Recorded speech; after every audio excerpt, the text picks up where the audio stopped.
Hello বন্ধুরা, আজকে গল্পের নাম ঈগল মাথাওয়ালা কুকুর। আলবোর্ডস পর্বতমালার উপরে বাতাস ছিল পাতলা, তীক্ষ্ণ, বন্য থাইম এবং প্রাচীন পাথরের সুগন্ধ বহন করে। সর্বোচ্চ সবচেয়ে নির্জন চূড়ায়, যেখানে মেঘ প্রায় পাথরকে চুম্বন করত, অন্য কোনো প্রাণীর মতো দাঁড়িয়ে ছিল না।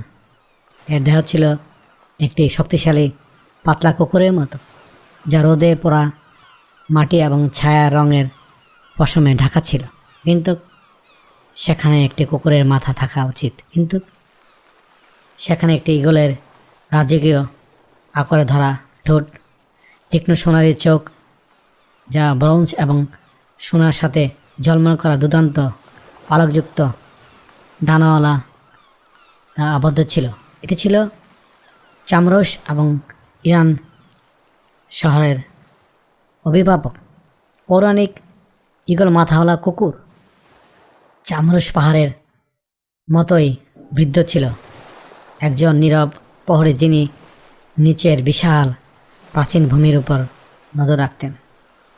তার বসার জায়গা থেকে তিনি পৌরাণিক গাওকেরেনা হ্রদের ঝলমলে বিস্তৃতি দেখতে পেতেন, যেখানে সমস্ত বীজের বৃক্ষ জন্মেছিল এবং তার বাইরে উর্বর উপত্যকা, ব্যস্ত শহর এবং পারস্যের সোনালী মরুভূমি।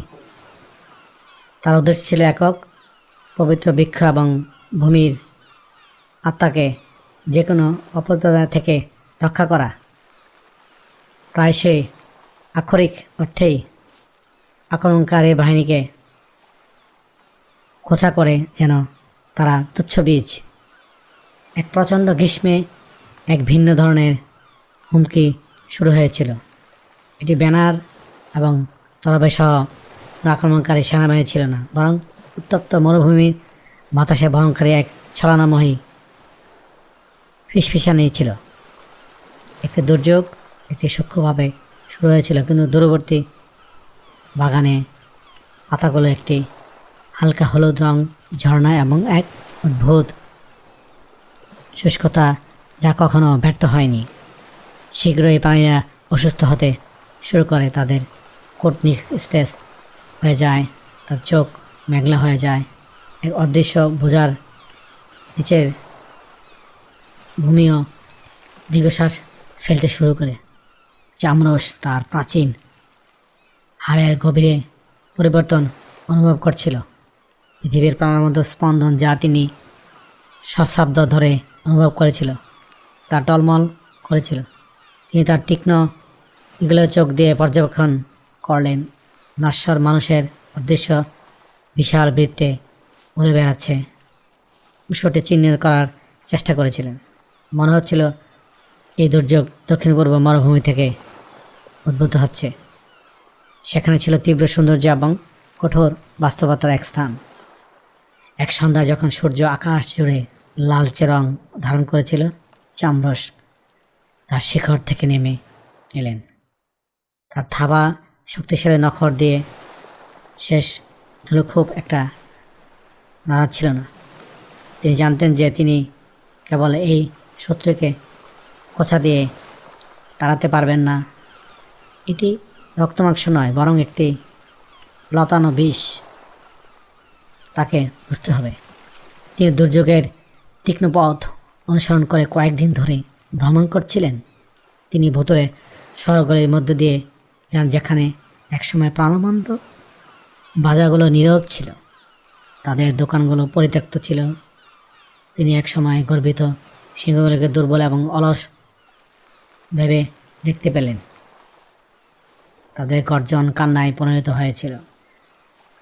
চারদিকে বাতাস ভারী এবং ঘন হয়ে উঠছিল এবং প্রায় স্পষ্ট হতাশায় পরিণত হয়েছিল। অবশেষে মরুভূমির গভীরে, যেখানে প্রাচীন বাতাস ভাস্কর্যযুক্ত পাথরগুলো একটি প্রাকৃতিক অ্যাম্ফিথিয়েটার তৈরি করেছিল, তিনি উৎসটি খুঁজে পেলেন। এটি ছিল একটি গুহা, বিশাল নয় বরং অস্থিরভাবে গভীর। শক্তির ম্লান এবং অসুস্থ সবুজ আলায় স্পন্দিত। এর মুখ থেকে একটি সান্দ্র কালো ইঁচড় বেরিয়ে আসছিল, যা বালিতে মিশে মাটিতে বিষাক্ত করে তুলছিল, বাতাসকে দূষিত করছিল। এটি ছিল পৃথিবীর একটি ক্ষত, যা ভুলে যাওয়া লোভ দ্বারা উন্মুক্ত ছিল। চামড়া যখন কাছে এলো, তখন সে একটু নিচু পেটের কণ্ঠস্বর শুনতে পেল। গুহার ভিতরে কালো ইঁচড়ের একটি বুদ্বুদপূর্ণ পুকুরের চারপাশে জড়ো হয়েছিল। সেখানে কালো পোশাক পরা দুর্বল ব্যক্তিরা ছিল। তারা যোদ্ধা ছিল না, বরং একটি ভুলে যাওয়া দুর্নীতিগ্রস্ত স্কুলের জাদুঘর ছিল, যারা তাদের নিজস্ব অন্ধকার শক্তিকে জ্বালানি নেওয়ার জন্য ইরানের জীবনশক্তি নিষ্কাশন করতে চেয়েছিল। তারা প্রাচীন শক্তিগুলিকে এই জঘন্য বিষে রূপান্তরিত করেছিল। চামরস একটি ঠান্ডা ক্রোধ অনুভব করেছিল, তাদের ছিঁড়ে ফেলার একটি প্রাথমিক তাগিদ। কিন্তু সে দ্বিধা করছিল। তার শক্তি ছিল রক্ষা করা, পরিষ্কার করা। এরা কেবল আক্রমণকারী ছিল না, তারা মানুষ ছিল বিপদগামী এবং দুর্নীতিগ্রস্ত।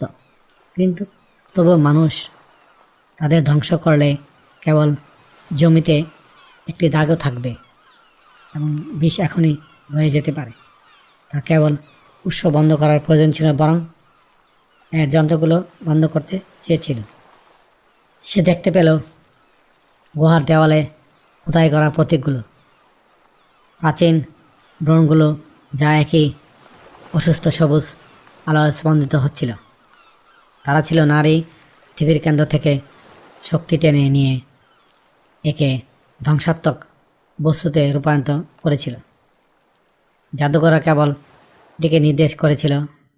ধ্বংসাত্মক বস্তু থামাতে তাকে সেই সংযোগগুলো ছিন্ন করতে হয়েছিল। একটি নীরব শক্তিশালী লাফ দিয়ে চামরস গুহায় প্রবেশ করল। মূর্তিগুলো ঘুরে যাওয়ার সাথে সাথে ঝাপ হঠাৎ করে বন্ধ হয়ে গেল। কিংবদন্তি যন্ত্রতে দেখে তার চোখ আতঙ্কে বিস্ফোরিত হলো। তারা ঝাঁকুনি দিল, কেউ কেউ কাঁচা ছড়াতে বের করলো, অন্যদিকে প্রতিরক্ষামূলক মন্ত্র বুনতে চেষ্টা করল। চামরস তাদের আক্রমণ করল না, পরিবর্তে তাই এগুলোর মাথা দিয়ে শক্তিশালী আঘাত।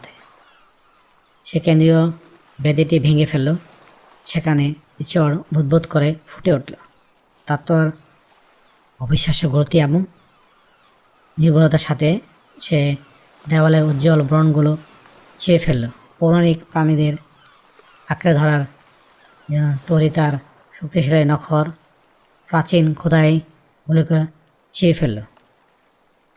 বীজ উপড়ার জন্য তৈরি তার ধারালো ঠোঁট, যেখানে শক্তি প্রবাহিত হচ্ছিল, সেখানে পাতাগুলোকে ছিঁড়ে ফেলল। তার ধ্বংস করা প্রতিটি ব্রণ পচা শুভশক্তির বিস্ফোরিত ঘটাটা চামরস সহ্য করল। তার পালক ঝলমল করছিল, তার কুকুরের শরীর টানটান হয়ে যাচ্ছিল। জাদুঘররা চিৎকার করে উঠল। প্রতিটি ছিন্ন ছিন্ন ব্রণের সাথে তাদের শক্তি দুর্বল হয়ে গেল। গুহাটি গর্জন করতে শুরু করল। জঘন্য সবুজ আলোতেই ঝিকিঝিকি করে মারা গেল। অবশেষে চামচের সাথে সাথে পচা সবুজ শক্তিও বিস্ফোরিত ঘটল। হ্যালো বন্ধুরা, আজকের এই কমেন্টে কেমন লাগলো? আজকের এই গল্পটি কেমন লাগলো কমেন্টসের মাধ্যমে আবার জানিও। আবার দেখাবে অন্য কোনো গল্পে। Thank you for watching. Please subscribe.